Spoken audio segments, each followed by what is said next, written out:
poured that fucker heavy. Oh, Ooh, I poured her heavy. That's good stuff. Yeah. I'm going to have to drink a little bit and add a little bit more Coke to it. Yes, I would say. Ooh. Start the timer here, buddy. We are up. Nice. What is going on, man? Oh, just traveling around. I've got a story from vacation, dude. You're going to laugh. Let's start. Let's. All right, here. Welcome, everybody. We're going to jump right into it here. Thanks for listening this week again on the Ice Shower After Work podcast. John is with me as always, and he's spun up already. He's got a good story from his vacation. He came back from the UK. Lay it on us, buddy. All right. So everybody knows, just got back from the UK, took family trip. First family trip in like 6 years. But I wanted to talk about this, about people being nervous and doing stupid shit on airplanes. All right, we were on the airplane going there for 8 hours, right? It was an 8-hour flight, direct flight, which is really nice, right? So if anybody knows, we were there during the time that the Vikings were playing, right? So the plane was full of Viking fans.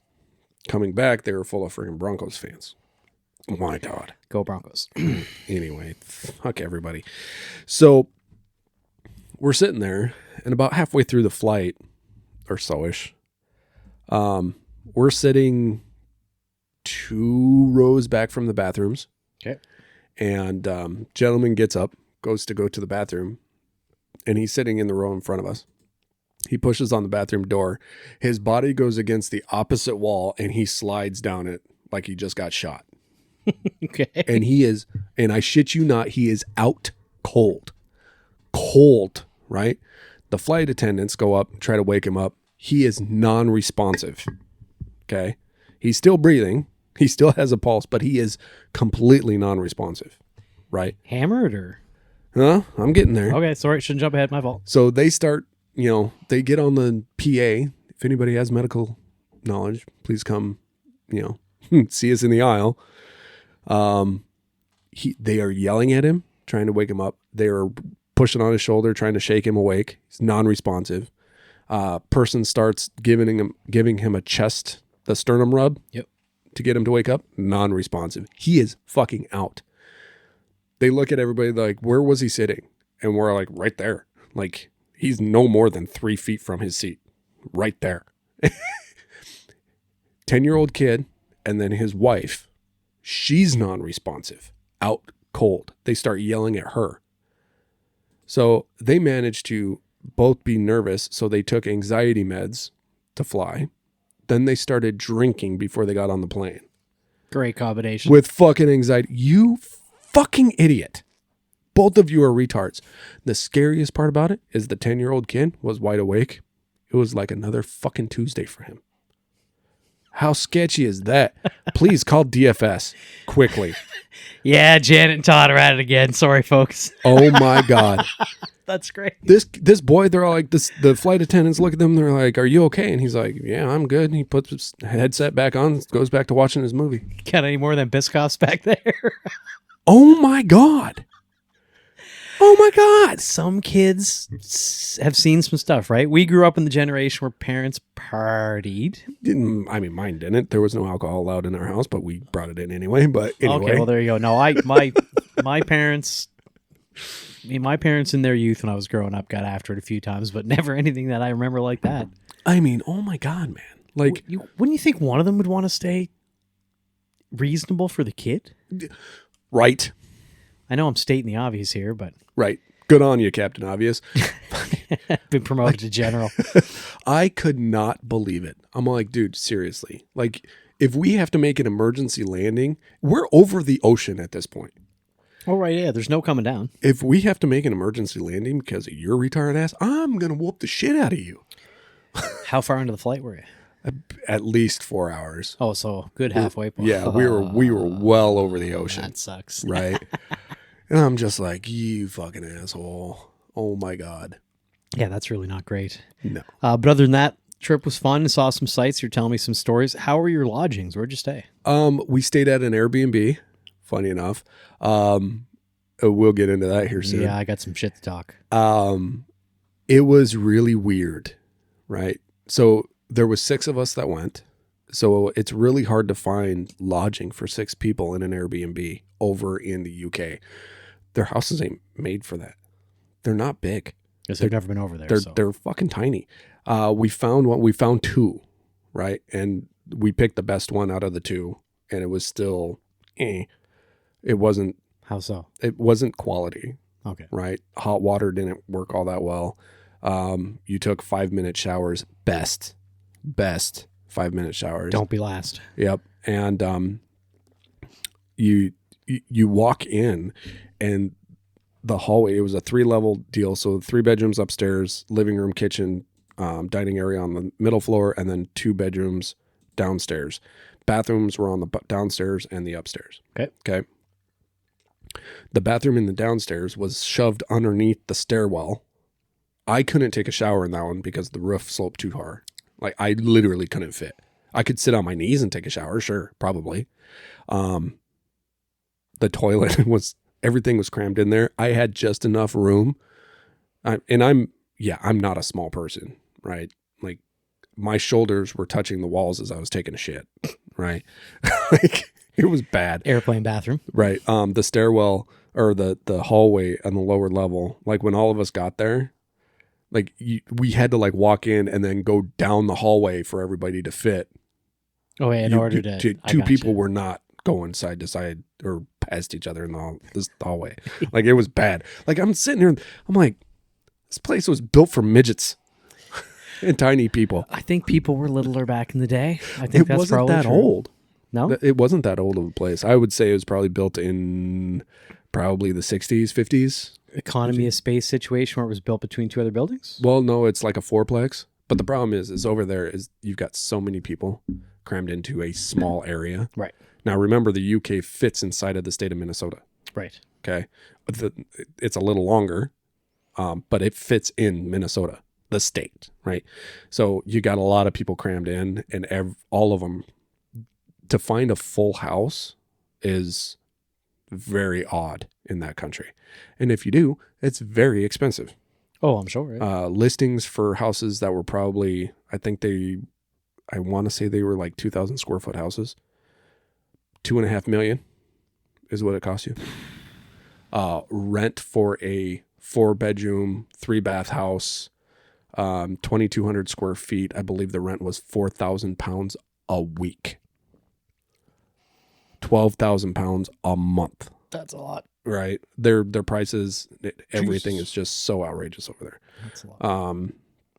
But yeah, everything's packed in. So the Airbnb just wasn't, I ended up talking to the wife about it, and I'm like, look, if we were going to do it again, I would just sacrifice and budget for us to have multiple hotel rooms. Sure. Right. It was just the hotels that we did stay in, really good quality. They were higher priced, but we don't like, when we travel, when me and the wife travel, we'll spend the extra money on a good hotel room because I don't want to bring shit home. Yeah.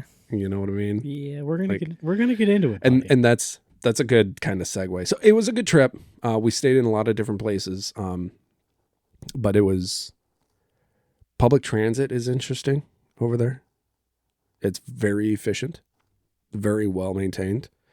But then again, very crowded. A lot of people, right? So you lose privacy in that country real quick. Well, not to go off too far here, but it sounds like it's getting worse and worse because from what I'm hearing, for guys like us who are in the kind of social media world a little, man, they are arresting people left, right, and center over there for social media posts. Oh yeah. It's not only just for social media posts. If you are reading the Bible in the park, you'll be arrested. Out loud. Even by yourself, you'll be out loud. If they think that you are praying but to yourself, just mouth closed, sitting there praying, you'll be arrested.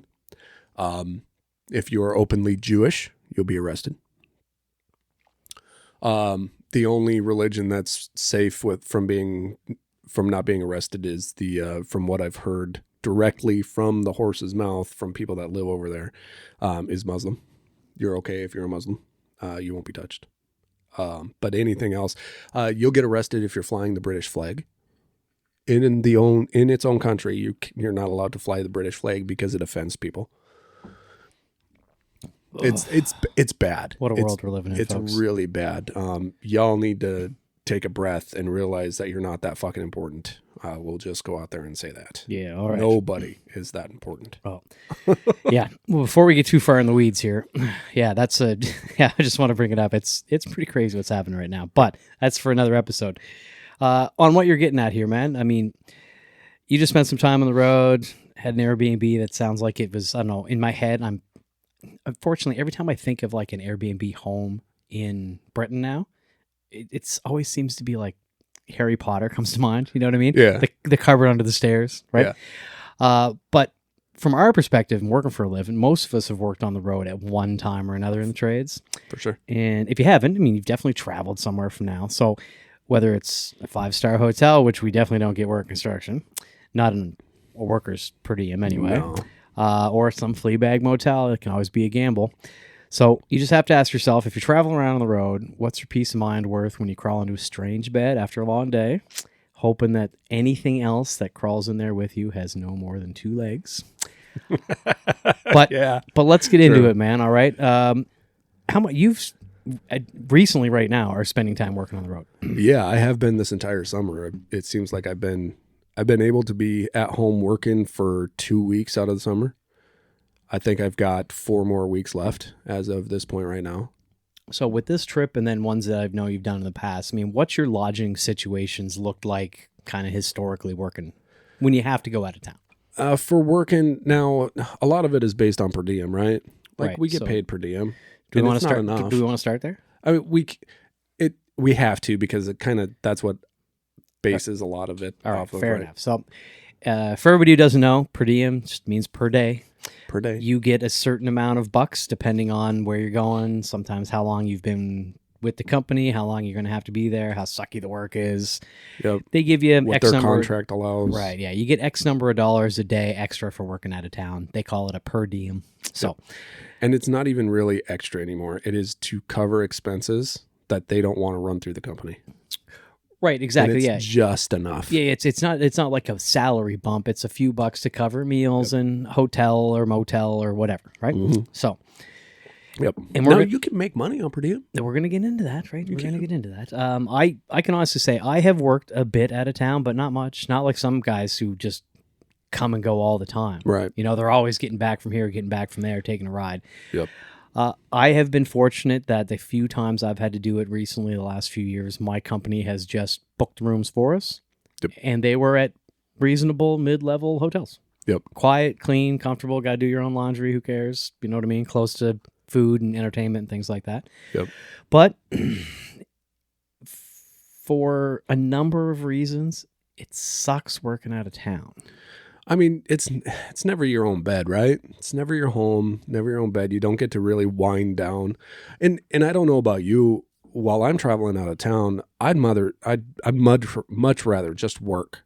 Like, don't give me 8-hour days. Give me 10, 12, 14, 16. Let's just work a long day, Fucking get it work. done, and go home, right? Yeah, and like, I ain't doing shit while I'm out of town. I ain't going to a movie. I ain't going to a strip club. I ain't partying.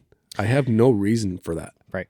Like, I just want to work and get the fuck home. Now, certainly, do some people do stuff like that and take advantage? Absolutely. Absolutely do. For some people, it's a break away from their regular life, away from the wife and kids, the husband, whatever. Yep. And no shade here. Nope. I will admit, the last time I was working long-term on the road, I think it only lasted 4 or 5 weeks.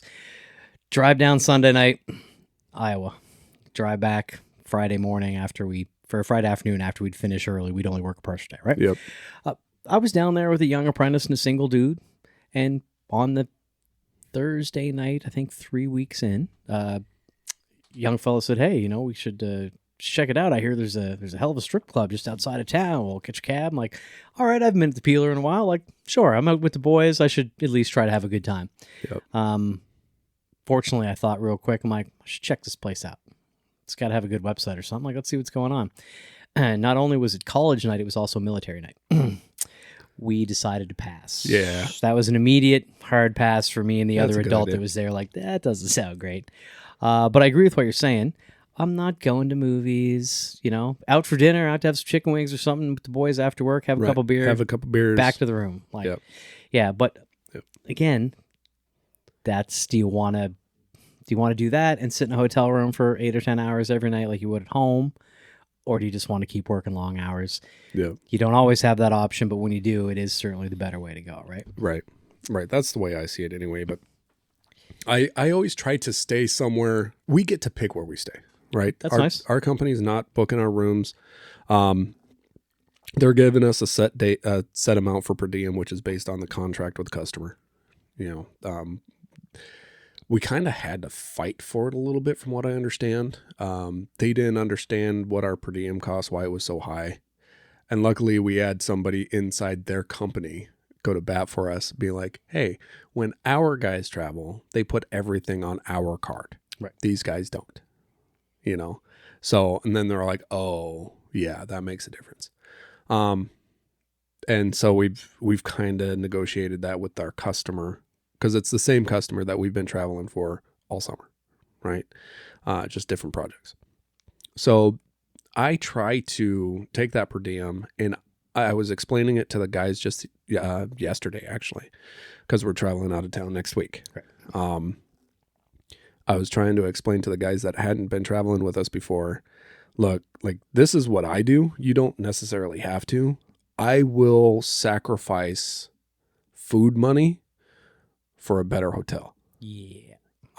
I can eat at Burger King and Dairy Queen, and I can, for 4 nights out of the week. Yeah. Is it healthy for you? Absolutely not.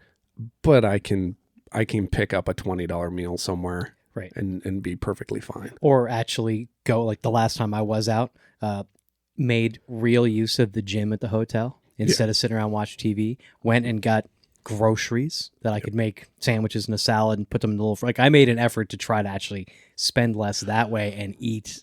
Yep. Okay. I always take a cooler of food with me for my lunches to put in the refrigerator in the hotel. Right. Always do. And I take my own coffee pot. Funny enough, I will take my own coffee pot. You do like a thermos full of coffee a day. I drink coffee all day long. Yeah, you do like a thermos full of coffee a day. Yeah. That being said, man, side note, I don't know if we've ever gotten into this. We might have, but anyway. Do you regularly eat lunch during the work week? Yes, I do now, and that's because we're forced to. Normally, I wouldn't. No. You're forced to take a lunch. Yeah. That's not what I'm asking. Oh, well. I'm asking, do you eat a meal? Not a full meal. I'll have a sandwich and a snack or something. But I mean, that's for most guys on the job. Like, that's a meal. Man, dude, like, I can't do it. No? I am so sleepy. Really? All afternoon. I can't do it. Really? Yeah, I'll take my breaks like I'm supposed to, but you should go see a doctor. I mean, not, let's just say, not so sleepy, not falling asleep with a tool in my hand. But, like, even a reasonable meal in the middle of the day to me feels like a supper time meal when I go back to work. Really? I could have a granola bar and, a bottle of water or a bottle of pop or something, and it feels like I had chicken parm. Just heavy. Yeah, no matter what I have. If I eat during the day, Michelle gets on me all the time. She's like, how can you not have breakfast, have an energy drink water during the day, maybe have a granola bar or something, and then your first meal is like 4 or 5 or 6 o'clock? Because I feel like crap if I eat. I used to always be that way. I'd never eat breakfast. I wouldn't eat lunch. I'd have a snack. I'd have, like you say, a granola bar or a bag of chips or something. It's something unhealthy most of the time. Horribly right? unhealthy. Yeah. And then eat like a freaking cow at dinner time. Right. And then I'd be miserable for 3 hours because I was so hungry. I stuffed my, it's a whole deal. But no, I found out if I actually eat a lunch, I have more energy at the end of the day. I don't gas out like I used to. Because by 2:30, 3 o'clock, I'd be completely drained if I didn't eat. I think I was just intermittent fasting before it was cool. Oh, you and me both. I think you so. and me both. Yeah. Before it was a thing. And don't get me wrong, I work on the road, folks. So occasionally I'm in the right part of town. The stars align, and there's some great pizza places and fish and chip places. And you're like, Right. Occasionally I fall into the right neighborhood where I'm like, well, that fish and chips place is right down the road and it's pretty good. I'm going to suffer this afternoon. I'm going to go have a real live lunch. Like there are definitely times that, and I mean, once in a while, not too often, but I'll be working with other people. Let's go to lunch. Yeah. Let's not just take lunch. Let's go out somewhere, Yep.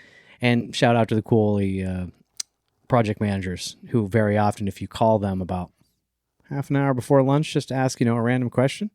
Quite often they're like, oh, by the way, you should be taking the boys out to lunch on the job today. Like, no problem, we'll do. Yeah. I know what's up. I really do like it, like working out of town for that reason. Now I've been blessed with a pretty cool crew. That helps. And so that makes traveling way easier when you get along with everybody and you can have a good time. Because I'm the biggest smartass on the entire crew. I will poke and prod and I will give you shit till no end. And it's just when you can have a good time, because it's all in good fun. I don't try to be, I'm not aggressive. I'm not insulting. Right. You're just having some laughs. It's just having fun. Yeah. And I've been blessed to have a really good crew to do that with, because if you're traveling, you've already got to stay away from home. You're away from your normal. You're not sleeping right. I don't care what anybody says. If you're in a hotel, you ain't sleeping like you should. It's not the same as home. It's not the same. I've had to start taking my own pillow just to help with that. The pillow makes a huge difference. You're not the first person I've heard talk like this.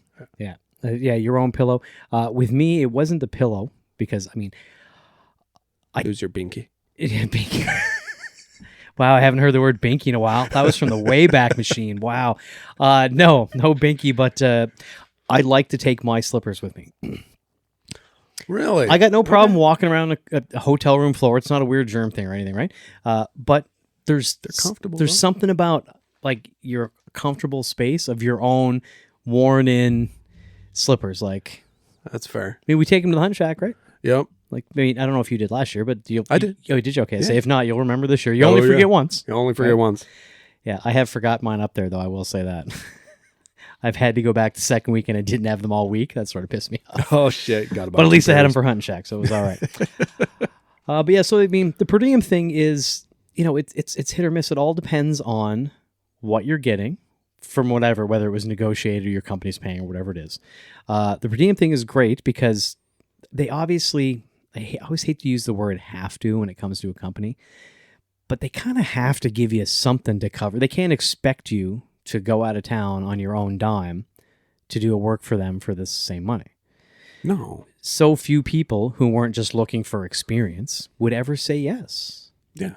And even the people that were like, nobody in their right mind is going to add expense to their life for an employer. Well, here's the thing, though. So I was talking to a buddy of mine about this week.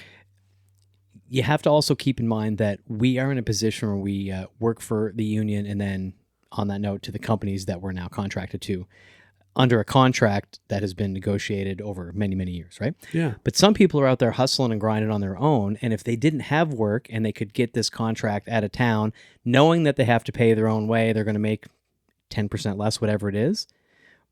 Some people need to do that for the grind. Private business owners, handymen, contractors, you know what I'm saying? Yeah, but you're talking about a different group of people, though. You're not talking about employees. Right, but working on the road and this podcast, we have to kind of sometimes remember everybody, right? Yeah. This is the guys and gals working for a living. Just because they don't have a negotiated contract the same way that we do, there are people out there who are hustling and grinding who will take that out-of-town work to have the work to keep their crew working.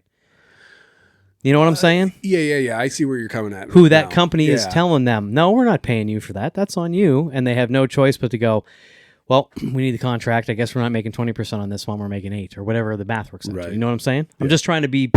Oops, hit the thing. I'm getting animated, move my hands. I'm just trying to think big picture. You know what I'm saying? Yeah, no, you're right. And I like the way that you actually ended up putting that because, yes, there are times that people just need, they do it because they need the work.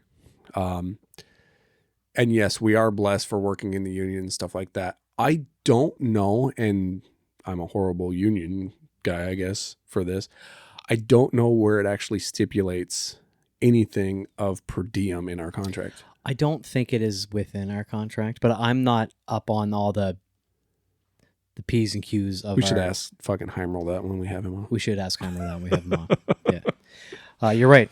We'll have to ask him a few kind of these squirrely ones. I actually might write that down. So, but at the same time, when we're talking about this and when it comes to per diem and covering costs and stuff like that, what do you prefer? Because like I said, I'll pay extra. I'll sacrifice food part of the per diem for a nicer hotel. What's your take? What do you do? I'm in the same boat. Again, my recent experiences have been that the company took care of it. They booked the hotel, and that was taken out of my hands. Fruit fly. But the times that I had to do that, I would rather stay somewhere, and I don't even so much want to use the word nicer. My concern if I was working out of town is somewhere that is, for me, convenient in some way. So, for example, it would be, if I spend an extra $50, it might not be because it was a nicer place, but it was half the distance to the work site. Okay, yeah, fair. Or it was right by the freeway when I got done at the end and could just skip out of town and didn't have to go through a bunch of traffic to get out back on home, right?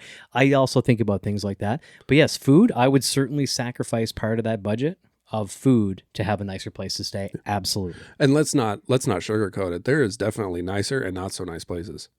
Like I've looked at some places traveling that you literally see them on the website or on Priceline or on Expedia. Just you look at it and you go, yeah, they charge by the hour. So I'm not staying there. Okay, so let's get into it. All right. I got a couple I can tell you about. You were mentioning the small hallway, the narrow sloped shower, the tiny bath. When I was emigrating to the United States, the only U.S. consulate in Canada is in Montreal and Quebec. Okay. So as part of the rules as they were at the time, I had to fly here to meet Michelle, and we had to travel into Canada together, stayed at a place. Anyways, we did the whole immigration thing, but the place we booked looked like a beautiful old building. The pictures of the rooms looked very just old city. We're like, this looks like a nice place to stay to start our lives together. Right. You couldn't close the door that you entered the room until one person side scooted around the bed so that the other person could scoot halfway down in order to close the door. The bathroom was very similar to what you described of I couldn't sit down and then close the door. I had to straddle my legs on either side of the toilet, close the door, and then sit down and hope the wife didn't come in and break my knee to open the door. Yeah. It was absolutely a storage room that they had converted into one extra bedroom in this place. Wow. That's impressive. It was shitty and expensive. Right. But an experience. We laugh about it to this day. Your poor wife, because she's taller than you. Anybody. This was a much bigger issue for me. Everything about traveling is a bigger issue for her. Yeah. Listen, we got to be clear. My wife's not a gigantic 7-foot woman. She's taller than me, and she's tall to the point that smaller rooms, smaller seats on airplanes, cars, they make a difference. She has passed that line where I have not. You can Michelle's 6 foot. 5'11".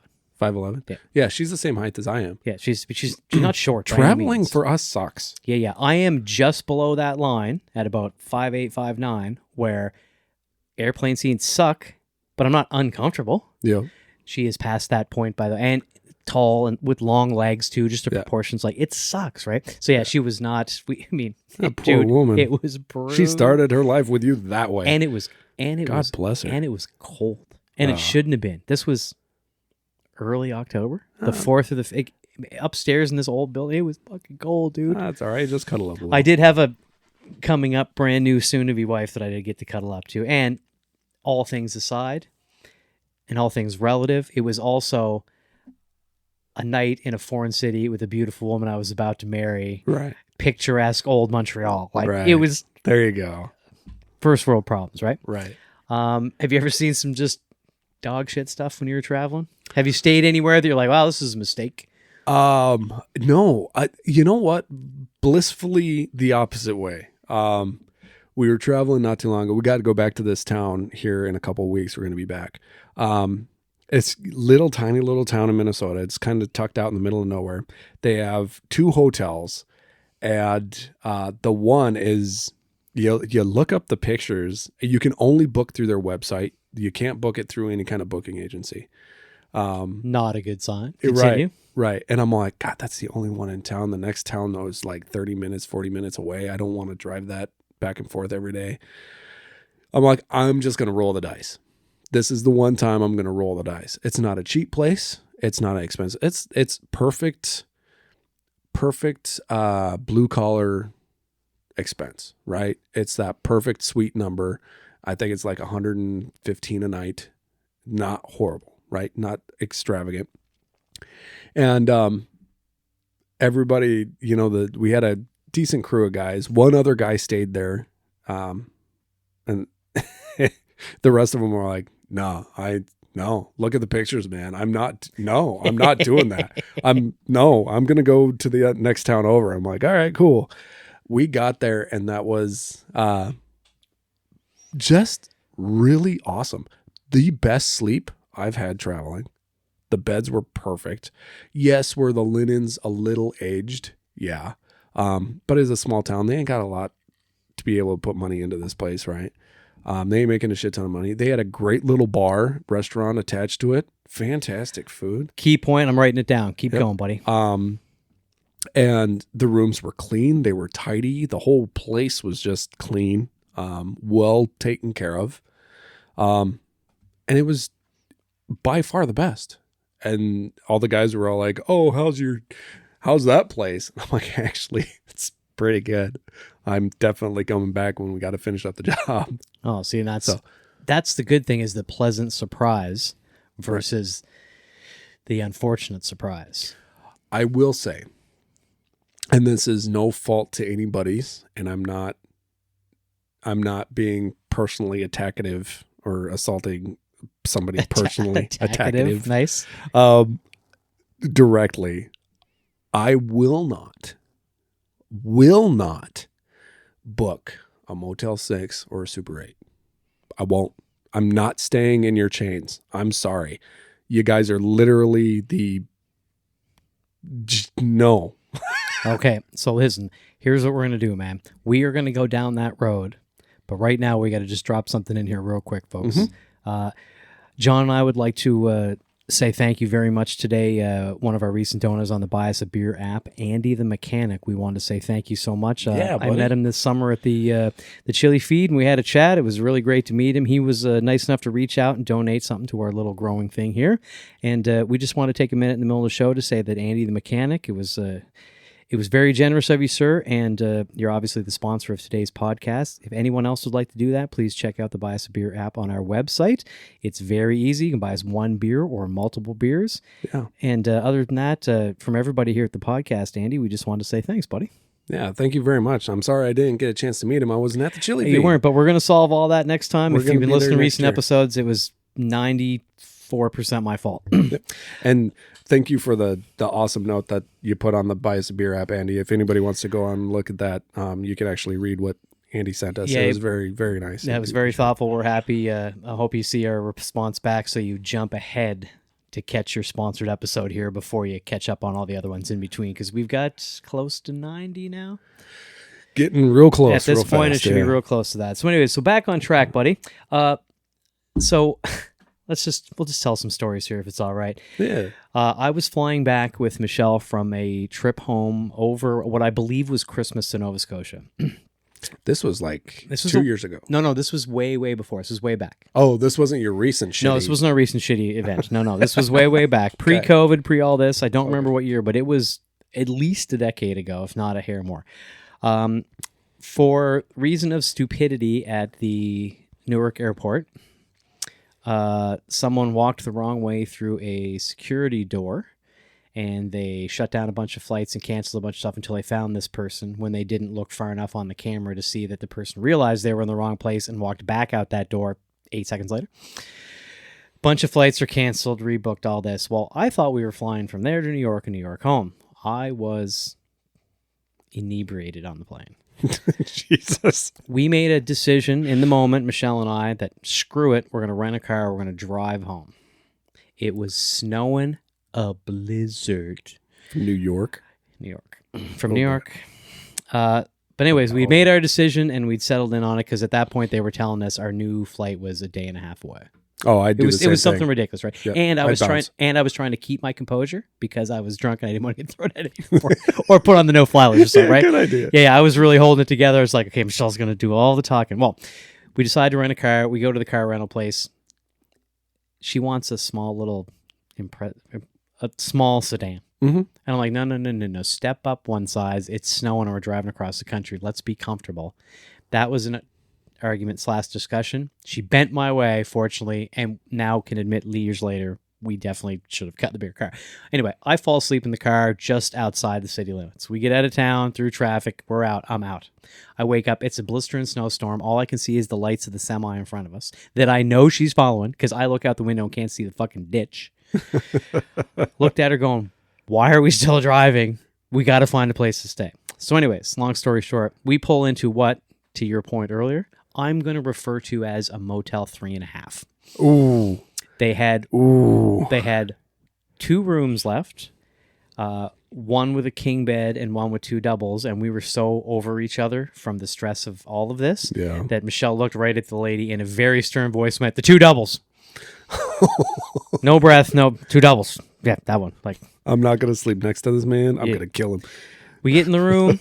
They've got a cut-in afterthought air conditioner / heater on the wall split unit. Oh, no. Yeah. The gap, but keep in mind, it's snow and cold, blister and snowstorm. Right. The gap between this thing and the rough opening of the window was so wide, I fit my arm through it outside to the cold.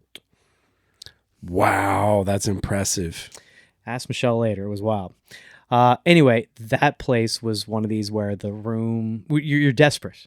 Right. I was going to pay almost anything to not sleep in the car and be off the road. Right. To find anything that was indoors out of the snow that at least had bed sheets.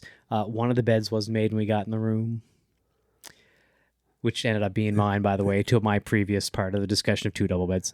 The other one was not. No, the other one was not. You have to stay, whether it's through circumstance or timing, in some shithole sometimes. Look, man, I completely understand your situation. I have been in that situation. I am on the opposite end of that. I literally pulled into one place, looked at the front door, pulled out of the parking lot, went to the next. I will take the sacrifice, however shitty it is, and just keep fucking going. I wish I had that. It was in the middle of buttfuck Pennsylvania on the turnpike. Like the next one could have been 30 miles. Yeah. I would have certainly drove the 30. Like, I am literally that stubborn. There's something new for you to know. Literally that stubborn. I will no. Oh, and this was, listen, I'm not trying to say I'm ancient or anything, folks, but this was far enough back that like a real slick travel maps app on your phone didn't exist. Nope. It was built into the car, which didn't come into the rental model we had. Right. Or a TomTom if you wanted. TomTom, the MapQuest. Yeah, fuck. Yeah. MapQuest. If you're old enough that you don't remember MapQuest, good for you. Out all the directions. You're really, really lucky. Print them out on paper. Yep. Physical, written out, turn on Highway 101 and right. The good old days. And try and do that by yourself when you're driving at night. Yeah. That I had to go to the hunting shack the first 2 times. Oh, really? Funny. The old days. You're going to... Yeah, I literally didn't know. So the storm story I have is I was my now ex, her and I were going on vacation to New Mexico. We were hauling the motorcycles down there, right? I had a shitty day at work. The boss fucked me bad. I mean, he gave me the that I've never recovered from. And we didn't get out of town until like 6:00 at night, right? By the way, you got to beep that word out, right? Yeah, I'll take care of that. Okay. Didn't really think about that. Yep. It's okay. Yep. Anyway, so we got out of town late, 6:00, right? And she's like, "Do you still want to leave?" And I was pissed. I'm like, "Yes, we're getting the fuck out of here," right? Just stubborn as a goddamn mule. load up the vehicle, take off. And now from us, where we were at to New Mexico was a 21-hour drive. Okay. So, and I'm like, no, I'm fucking driving. I get into Nebraska, right? Now, if anybody knows anything about Nebraska, it is tornado season and it's Tornado Alley. And it didn't click and I'm like, oh, it's dark. It's tired. Like, I'm tired now. I need to find a place to stay. Right. I just wanted to be on the road. I wanted to be going on vacation. Right. That sense of, no, just get me out of here. I don't care if I drive 50 miles to the next town and find a place to stay or 1,000 miles. I will get.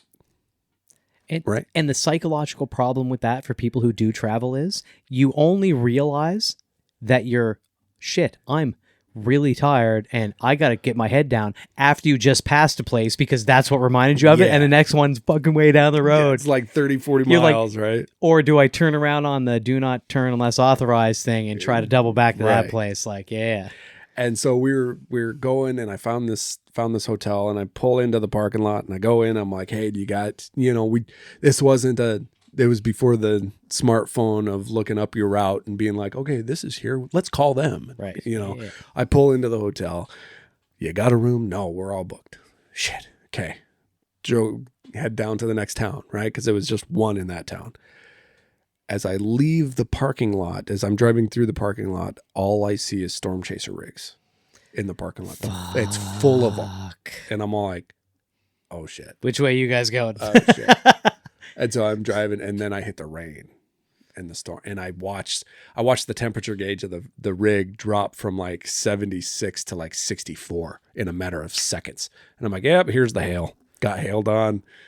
Rain, it was horrible. I'm pretty sure I was driving right next to a tornado at some point, but it was pitch black.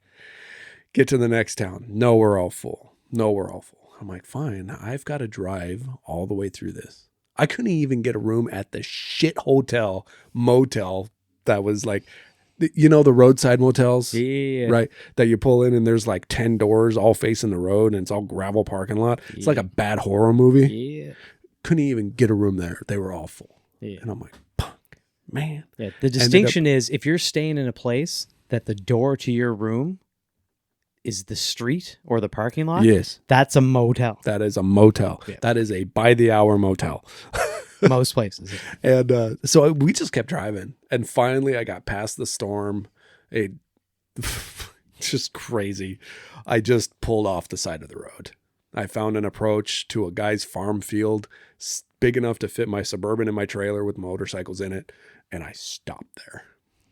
And I just put the seat back, crashed. Right. But can you do that if you got a spouse and a couple of kids in your car? Well, the spouse was with me.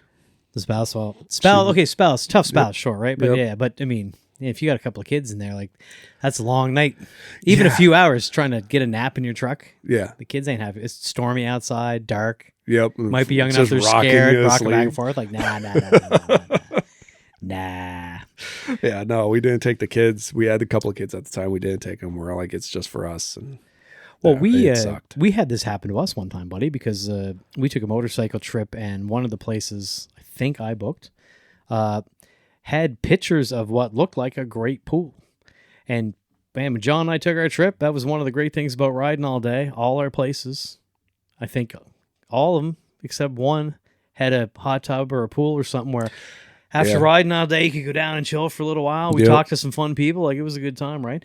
But one place, I mean, the pictures were just a lie on the website. Yeah. A new, clean, white tile. Remember the pool? The tiled pool? And then they said it's closed. They were like, it's brand new and all this. And we get there. It hadn't been cleaned. It was like they photoshopped the picture. It was thank God it was closed. I remember that.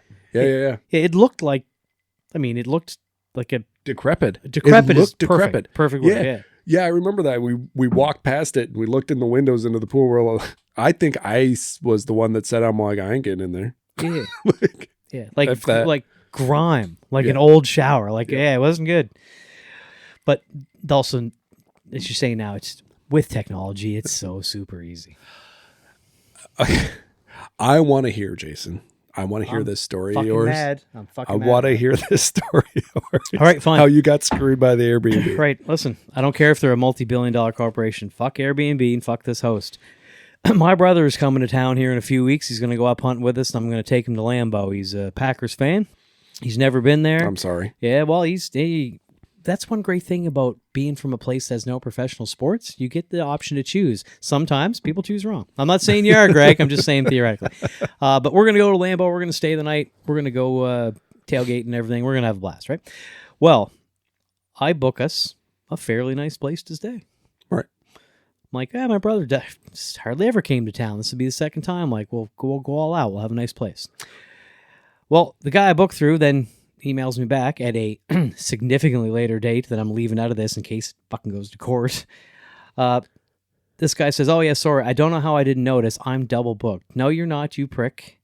You changed your mind. Or you want to have it because you realize it's Packers-Eagles Monday night, or your buddy asked you or something, right? Or somebody offered you more money, right? Uh-huh. Screws me, and by the time I find this out, I can't get nowhere to stay anywhere near, not the stadium, but Green Bay, for less than about 8 times the price. Anything reasonably close, I shit you not, was in the thousands for the night.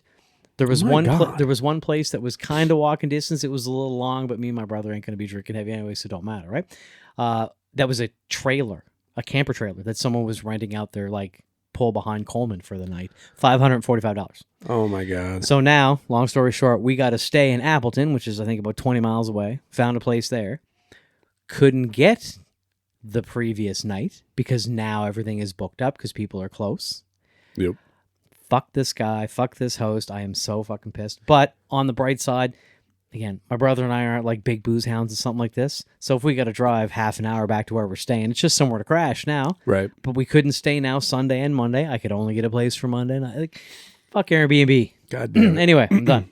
Sorry, folks. I tried to take the kids to California. Me and my wife took the kids to VidCon, and I booked 3 different Airbnbs. Three, count them. 3 different Airbnbs. Every one of them canceled on me.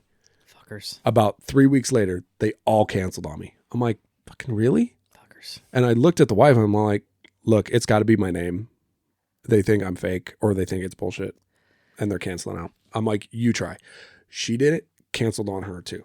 Wow. And I'm like, fuck it. We're finding a goddamn family suite hotel. Right. And we found a gorgeous place that was super freaking inexpensive. It wasn't super inexpensive. It was 100% inside the budget, but it was like a 3-bedroom family suite in a hotel. Nice. Like, yes, thank you. Yeah. Yeah, see, that's the deal too. Like, my missus, she's a big fan of going on hikes. She likes getting out in nature. She's outdoorsy.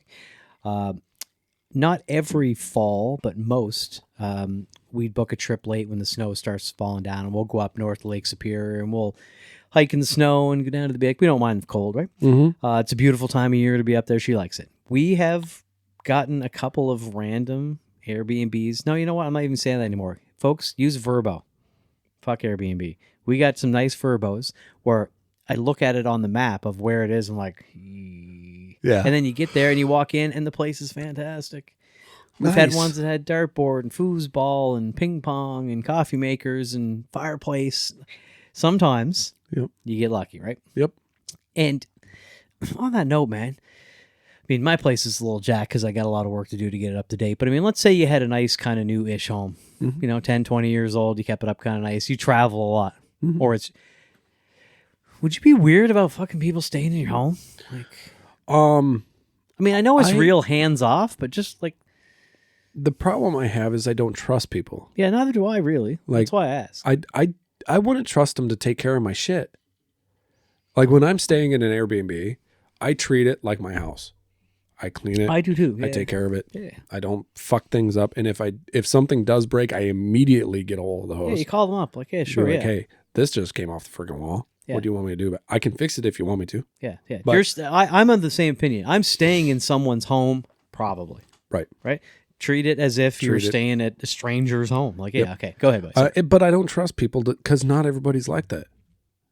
I've heard horror stories of people Airbnb and just trashing the shit out of your house. Just destroying it. Yeah, not cleaning up. Like, yeah. Like right. punching holes in walls and Yeah, tearing up your furniture. And yeah, you don't know. Dude. Yeah, you don't know, right? Yeah. Like you're never recouping the cost out of some of these people because it's on a credit card that's damn near maxed out. You ain't never getting that feedback. Yeah, good luck. Like, right? Like, That person's an email address to you and a credit card number that they probably cancel already. Like, right. Yeah, for sure. Right. Yeah, I don't think I could do it, buddy. I mean, obviously, you'd keep your property stripped down. So let's assume there's two groups of people, right? Like one group, it's actually their place and they just travel a lot, or they have a friend or family where they can stay locally very easily, and they have a business arrangement. I'll stay with you, buddy, because you live, a mile away. Yep. Every time I can do this, but I make, $200 a night, so I'm going to throw you $50 every time. Like, right? That's certainly happened. And the people who it's a totally separate property that they have just for this. Right. You know what I mean? It's easy for that second group to just keep it decorated to the local area decor. Yep. But for someone, it's their home. Yeah. I mean, I can count. I didn't even think about this before now. I can think of 40 things that I have to put away or take with me right now. Yeah. If someone I didn't know was going to be staying here. Yeah. Exactly. Half of those if I knew the person. Like, yep. Right. Well, and that's what's so funny too, because like if you think about it, if you if you're gonna rent your place out, because it literally is renting your place out, right? You need to basically empty your house of anything personal. Yeah. Or dangerous. 90% of the dishes need to go. Yes. I mean, you can't live there. If your place is listed as, let's say, a 4-person max, 2 bedrooms and no couch that pulls out or whatever, right? Right. 4 plates, 4 cups, 4 of everything. Yep. You ain't really living there. Right. An extra set of towels in case. Yep. What? We were told, so some crazy shit, dude. Like when we were in London at that Airbnb, if we needed extra towels, they were in a plastic bag in the closet. If we opened one of those bags, it was automatically like a 40-pound charge, right? Quiet time hours. I'm familiar with quiet time hours. At 9 p.m. 9 fucking p.m. till like 6 in the morning. If they got a disturbance call for any reason whatsoever, it's a 500-pound fine. For any disturbance call. Yeah. So if the local constabulary gets called, you mean? Yeah. If somebody in the cul-de-sac calls on us while we were staying there. It calls the law, you mean? Calls the law. Yeah, okay. It's 500-pound fine automatically. Jesus, that's a lot, man. 500 pounds right now is like $670. Right.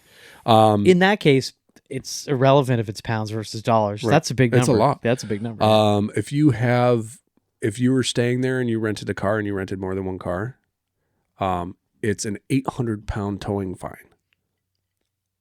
Yeah. Fucking $1,000. They will tow your vehicle if you have more than one. Now, that being said, all right, that brings up something I did have on my notes here for later that you just reminded me. There are obviously places where you get the bare minimum. In my case, the bare minimum is a mini fridge, a TV. I don't need a microwave. No, you could skip the TV for me too.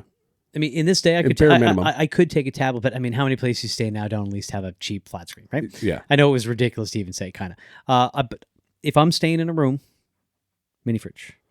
If I'm staying there, I need a mini fridge. If I'm staying there during the week, whether it's a vacation or I'm working on the road or something, I want a safe. I don't need the safe because all of my personal shit's come with me, like my valuable, like my wallet and shit like that. That's all with me. I don't keep anything of value in the hotel room. That's probably my clothes don't count. That's probably smart. I kind of do. But I mean, obviously I take my wallet, but I'm thinking like when I travel, passport, I don't want to take my passport with me. I want to leave it safe in the room. My green card, I don't want to take on the street in my wallet with me. I want it, you know what I'm saying? When I travel, I'm talking about like, okay, so I have to consider that. You can bust my balls a little bit for when I'm traveling. I have my passport. I don't put it in the safe in the hotel. I learned the hack of putting it in. I don't even know if I should say it. That makes me a little leery. You're committed now. Yeah. So most of your suitcases, the liners are zipped. Yep.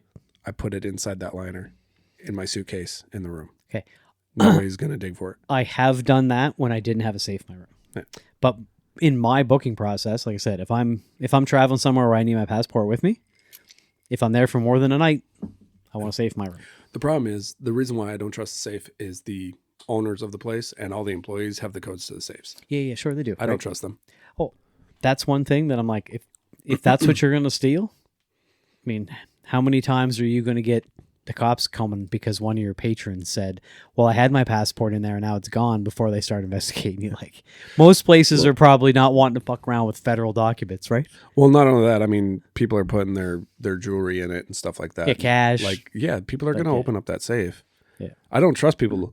Like, yeah, and if they happen to just like scoop everything out and not know that your passport's in there, I mean, you almost have to take a video of you putting it in there, locking the door with the timestamp, to prove that, yeah, it was in there and I wasn't here. Right. Right. I don't know. There's a lot of loopholes and I don't trust people. Well, as we said. So the other part of that too is when you're traveling, and how many sites do you check when you're traveling? When you're looking for a place, how many sites do you go through? A couple, depending on how much the trip is going to cost me time or money. So if I'm taking the missus and the two of us are going to, say, like the Dominican Republic, Mexico, whatever, right? Yep. Or even to Nova Scotia, back to see my family. 2 or 3, compare prices, compare dates, flight times, delays, things like that. If I'm going up north to stay for a couple of days, 1. Unless the price seems outrageous. I've got a really cool science and spirit experiment for you. All right, lay it on me. So do you check your phone and your laptop? Yep. Okay. They're distinctly different sometimes. So what's really funny is look on your phone. Now, say you're planning a trip in like 6-7 months, right? Yep. If you take a month of time, it doesn't change in the very beginning. It won't change the price of things inside of a month, right? When you're booking 6 months down the road, right? Really won't change in that month. Take your phone and remember, don't clear your search history or caches or anything. That's problematic, but continue. But look at all the places on your phone, and then like daily for like a week or two, keep checking those places. You'll see the prices increase on your phone. And then put down your phone and look on your laptop at the exact same places. They'll be so much cheaper. Yeah, I've noticed. So lovely algorithms on our phones. This is a price hack for everybody. If you spend too much time looking at your trip and looking at your plans, and you keep looking at the same hotels, your phone and the booking agencies see that you're planning on going here, and they will start to jack up the prices of your booking because they know it's becoming more and more important to you. Well, let me pile on. Everything you said is good advice. I also have a hack if you're interested, buddy. This is one time where going old school can not only save you money, but increase the value of your experience. How old school? Call a travel agent. I've never used a travel agent. I hadn't until the last few years. We found one for a trip that we were trying to schedule with other people who had booked through her. So we wanted to find the same thing, right? Sure. But since then, it's not a bunch more expensive. They know people at different resorts to say, no, don't stare at that. That place is a hole, or this place, this is great. It has these amenities. They've actually been to these places. Fantastic. And their algorithm is for their business. They're not going through that. They're going to the sites. They know all the loopholes and hacks and this and that because they want to charge the least amount for the trip and profit the most for themselves. Sure. And they're dealing with you on what you old school, man. You're not going to spend $6,000 on a trip that you thought was going to be $2,500. You're just not. It's surprisingly affordable. Really? And they can detail. You can tell them exactly what you want, and then they go, no, you don't want that. You want this. Oh, that's not on the website. Yeah, but it's there.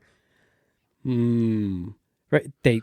Okay. Old school travel agent. If you're booking stuff now, if you're booking a week-long, 10-day trip somewhere, folks, call a travel agent. I'm telling you. Fantastic. Or talk to people you know and get referred to a travel agent is a better way.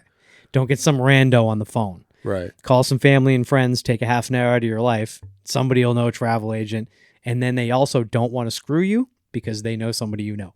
So Yeah. Travel agent. That's a great idea. Yeah. I like that. Old school. advice. It's one case, man. Where old school is the way to go now. For sure. Wow. Holy shit. Would you ever rent an Airbnb or do a Verbo with a group of guys that you're working with? It would Working on the road? It would depend on the guys. Now, in this case, we can gender because I can't imagine. Oh, I ain't doing it with a female in the crew. Fuck that. No, it's problematic only because. Well, us guys tend to drink if we're doing that. Yeah, and you hanging don't want to be. No one involved should be put in that position. Right. Well, that's all I'm saying. And it's not about that was really vague. No. Guys aren't going to do anything, right? Right. But, it's more about us saying something. Yeah. That's what I mean. Talking the way we talk when it's a bunch of guys drinking, working out of town on the road. Hey, if you're, I'll get drug into fucking HR, and I'm a very respectful. That's what person. I mean. That's an HR verbal nightmare, right? So, but yeah, I mean, if I knew the dudes, it was a good group. Yep. I wouldn't overcommit. If I was somewhere for 6 or 8 weeks, I would book for a week or two and tell the boys, hey, let's see how it works out after the first week before we commit. Right. Even though you might not be able to keep the place if you don't book it out for the 10 weeks or whatever, right? And then see if they're cool. And worst case scenario, you can't stay in that place. Well, at least you know you can go find a different place for the rest of the trip with them. Or you're like, yeah, boys, my wife might come visit now and then. Or, you keep snoring. I'm just going to get a hotel. Yep. Yeah, you can't put yourself. But, I mean, if the group cool, like, say, when I was in Iowa, it was only me, another foreman, Peaches, shout out, buddy, and an apprentice whose name I didn't learn because I'll probably never see him again. And not important Not enough. to be cold-hearted, but my brain can only remember so much. I would have, if we had all been staying in the same place, I'd have been fine with it. I booked when we first started. The first week, I got a hotel. I wanted to see what the crew was like when we first started this summer. This is the first year on my crew, and so I sat there and I'm like, all right, let me see how these guys are. First week, awesome. Next week, I actually found an Airbnb, and there was 4 of us, and I found a 4-bedroom house. Right, perfect. Full house. We broke out the barbecue. We grilled up some steaks. How many bathrooms? 2. Perfect. Okay. 3. Anything more than 1 is a good answer. Go ahead. 2 bedroom. Yeah. Or 2 bathroom. 1 upstairs, 1 downstairs. Sorry, 2.5. There was a powder room. Anyway, that was a while ago. Bear with me. Powder room, he said. He's going to hear about that, folks. It is Continue, a powder buddy. room. It's a fucking sink and a toilet. It's a powder room. Okay. It's not a half bath. So I'll tell you the distinction off air. So, but we sat there and it was really fun. It was really great to hang out with those guys. The problem I had is now I am 43, right? Oh my God, I'm 44. I didn't want to correct you, but continue. I am 44. I was the youngest guy on that crew by 15 years. That's not the crew I was picturing in my head. 15 years. I was the youngest. That's not the crew I was picturing. Right. Those boys, I can't even keep up with drinking. Oh, no, those guys were They're drinking. Fucking professional. Yeah, they're career drinkers, buddy. Yeah. I asked them one night, I'm like, why do you guys drink so much? They're like, because the first 2 drinks are pain reliever. I'm like, fair enough. I get it. Yeah, those guys are on the Bruce Lee version of drinking, right? Yeah, but it was really fun. I would certainly do it again. There are certain people I won't. I just won't. Like if they're on the crew, I'll be like, nah, I'm getting a hotel. Thanks. Oh, hey, no. There's also the thing that we'll mention from time to time, folks, about no matter what kind of job you're in, trades or not, if you work somewhere long enough, you get to learn how the company works better. You get to know more people. Yeah. You have more seniority, quote unquote. You'd get to the point where you can do what John and I both is our first question when somebody says, are you going to work out of town? Who's going? Yep. That's a powerful statement when they ask you to work out of town because they know you're not stupid enough just to blindly say yes without asking a couple of questions. And it's an important first question because you'll know a few fucknuts that work at your company that you're like, I'm not spending 6 weeks out of town with that guy. Yeah. And there are guys out there. I will work with anybody, except for one guy.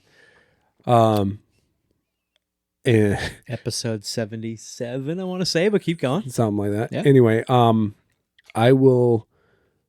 I just won't. I won't share a house, an Airbnb with them. I see them 8, 10, 12 hours during the day. I don't need to be around them anymore. I am good. I need a bedroom with a closable door. Yes. I'm not staying in the bed 4 feet from the other guy in the same space. Right. Nope. Absolutely. And I'm not proud. If a place saves as a group, let's say we save $150 each a week in a 2-bedroom place that has a fold-out couch, I'm not proud, boys. I'll sleep on the couch. Yep. Well, and but for fuck's sakes, like, don't make a bunch of fucking racket in the room. At least let me fall asleep. Like, don't get up 50 fucking times to go to the bathroom in the fridge, right? Like, right. And that's what was the great thing about being the Airbnb. Like, we were making hand over fist on our per diem because 48 minutes later was our original point. Yeah. So we sat there. We're like, I think per person for the week was $185, which was less than 1 day of per diem. Right. And it's just like, yeah, we are making money. Right. Yeah. Boy. And then come the fun questions. When you get yourself in a good position like that, yeah, it sucks working on the road. Most people would rather be home with their family. You can definitely make money on the road because often the days are longer and you can squirrel some away from your per diem. Yep. It's a whole thing, right? It's a whole thing. But you also get the opportunity to maybe get to know a few of the people you work with. Yeah, and I think that's important too. And the wife had to kind of push me into that. I don't know about you. Dude, you're not crazy social, man. Like, you're way more social than I am. Yeah, way, yes. Yeah, I am. For being around people. You're not that social, man. No, I'll keep quiet. Like, now, once you know somebody's cool or that you get along, oh yeah, it's off and running, right? Yeah. But yeah, you're hard to engage if someone don't really know you. Yeah, I've seen that for years now, buddy. Got resting bitch face.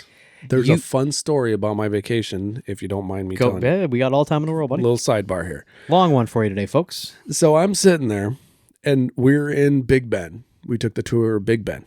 Now, if anybody the clock, you mean? Yeah. Nope. No? Big Ben is the name of the bell. The clock is just the clock. Oh, okay. Great to know. It's the hour chime bell up top. In case you can't tell, John went on like a touristy history tour. Go ahead, buddy. Yeah, and there's 4 quarter chime bells up there with it, right? So, and so I don't know what's worse, quarter chime or powder room, but again, we're going back to it. Go ahead. Yeah, well, quarter chimes on every 15 minutes, right? Yeah, I figured. So we're sitting there, and they're telling us the story, and the guy's explaining all this, and we're up in the bell tower. I could reach out and touch the bell, right? Stairs, elevator. Stairs. Okay, keep going. 334 of them. So we're up there, and I've literally got one of the quarter bells literally right above. I look up, and it's right there, right? I could go up and tap it and make it ring, right? Keep your hands to yourself. I'm sure they encourage you not to touch the bells, yeah? Right. Even the quarter bells. Right. So we're sitting there, and he's telling us about the Parliament building because it's attached to Parliament and stuff like that, and how they keep all the record and how they're moving because London has just this super awesome history with fires. If anybody knows. Them in Chicago and Alexandria, but go ahead. Yeah. Way worse than Chicago. Yeah. They're in the process of moving all the old records over to the Q property, right? If you've watched Bridgerton and Queen Charlotte, the spinoff, you heard about the Q house. It's a real place, just saying. Anyway, they're moving all these documents, right? So, oh my God, man. How many softballs are you going to throw me today? I only have so much restraint. Keep going. So, and he says to us, he's like, yes, and we also have a copy for all of the Americans here. We have a copy of your Declaration of Independence and Bill of Rights. My kids, when he got done talking, my oldest daughter, she's like, Dad, I just wanted to come over because they were standing on the other side of the bell tower area from me. So they were looking back at me and they're like, Dad, just so you know, you're sitting over there looking like you're really fucking annoyed every time he's talking. And I'm like, I'm listening to the man. My oldest is like, you need to work on your resting bitch face, dude. And I'm like, really? It's that bad these days, huh? She's like, it is fucking horrible, Dad. And I'm like, I'm just learning something. And then she leans in, classic daughter of mine, leans into me. She's like, hey, you remember that part about the Bill of Rights and Declaration of Independence? And I'm like, yeah. She's like, isn't that kind of like turning your homework into the teacher? She's not wrong. I'm like, oh my fucking God, I'm going to die. Who was that? My oldest, the teacher. Clever, darling. Good one. That's a clever joke. That's fucking awesome. Yeah, that's a clever joke. Good for her. Shout out. That's great. Holy fuck. No, it sounds like you had a great trip, man. That's awesome. Yeah, we did. But that was on that whole social aspect. I have resting bitch face. You look. I look crabby most You of the time. look annoyed and mildly constipated at rest. Most times. Yeah, I'm going to start saying you should start calling it resting bro face. All the stuff you said today, dude, I'm telling you. It's so hard for me not to unload. That's 4 softballs just today you threw me. Dude, between this and this, that's an unfair thing to expect out of your friend, not to tee up on you. Okay. Hey, man, I will tell you right now, when it comes to Bridgerton and Queen Charlotte, if you haven't seen them with your spouse, you need to sit down and watch them with your spouse because you will get laid every time. All right. I'm not proud. I promised at the very beginning of this podcast, folks, way, way, way back, you might not like it, but I won't lie to you. Okay. I've watched Bridgerton with my wife. I think we're up to date, except for maybe the most recent season or few or whatever. And I saw her this week as I was leaving a couple nights to go to night shift, watching the Queen Charlotte one on Netflix as I was leaving. Dude, I don't hate on it. Yeah, it's different, but that don't make it bad. It's a good show. Yeah. I can't hate on you for that one. I mean, it sounded kind of swishy the way you said it the first time. You're trying to make a point now, which is annoying me a little bit because I can't poke any holes in it. Nice work, by the way. Usually I'm the one doing that to you. You painted me really into a corner here. I'm kind of dumbfounded, to be honest with you.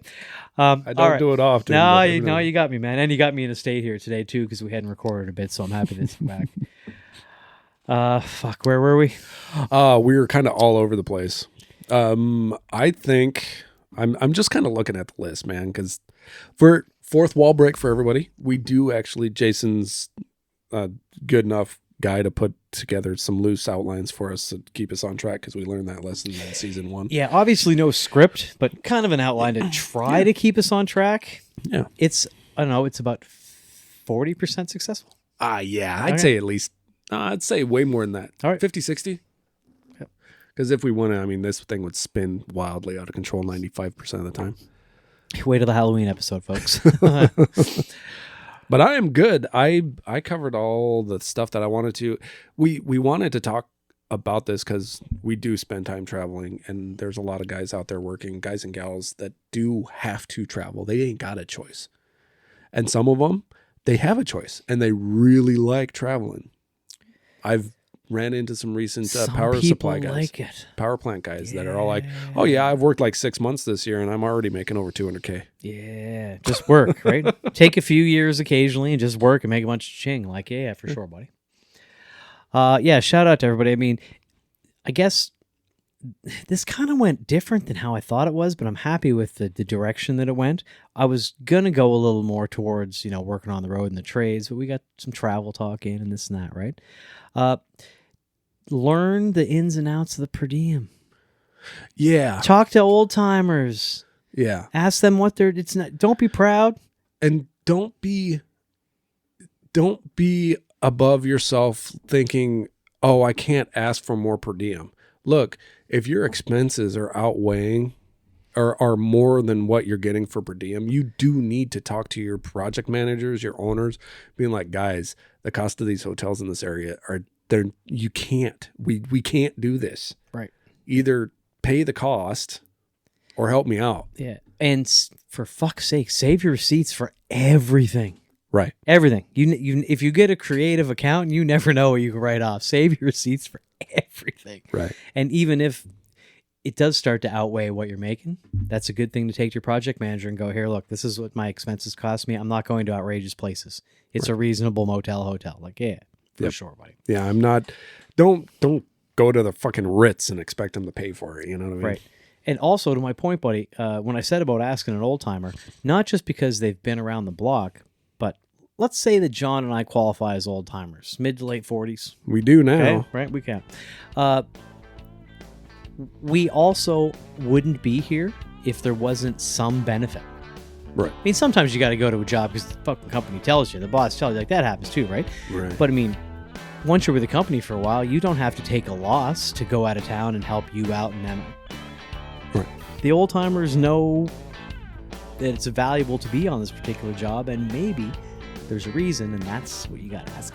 Yeah. So there ain't nothing wrong with that. Yeah.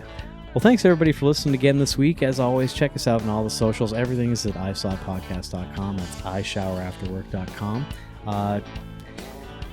Folks, tell a friend, leave us a message. We'd love to hear a little bit of feedback that we can use in the podcast.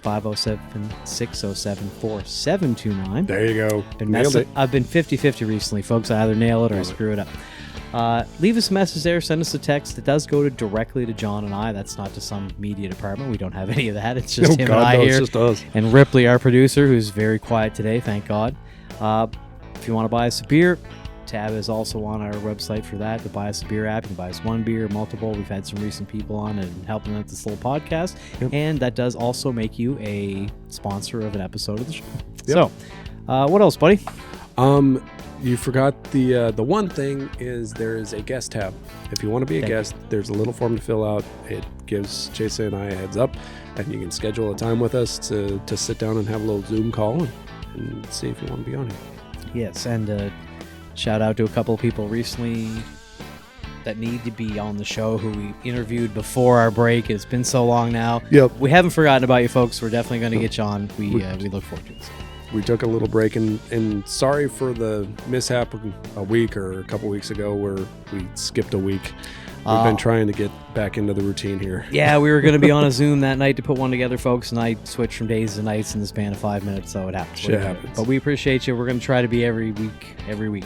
Yep. Don't worry. We're back on track. John, thanks for coming again to the Eastside Jobs trailer. Thanks for having me, man. And what do we always tell people, buddy? Your work keeps the world working, right? Cheers, buddy. Sláinte.